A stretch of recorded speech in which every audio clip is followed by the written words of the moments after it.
Kita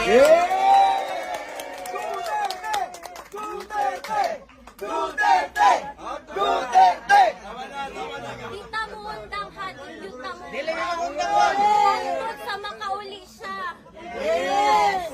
Ang gusto lang niya makauli sa Davao. Kana iyang gusto. Puhon. Maglitsota kwan. Maglitsota baka pag uli. Na Coke Zero, malipay na siya. Mas iwalay lang siya, oo.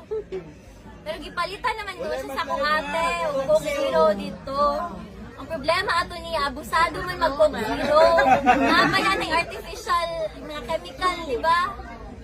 Sa kaadlaw, kapila mag Coke Zero. Dili na po na mayo. Babalik ko sa dahil kasano sa Netherlands.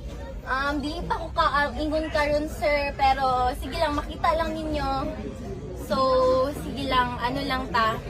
Sa subaybay lang ta sa mga balita. Tapos, dapat alert ta, pirmi, kabalo ta sa unsay panghitabo sa atong surrounding. So, kato lang gyud, ampo lang gyud ta, and dili ta muundang. Dili!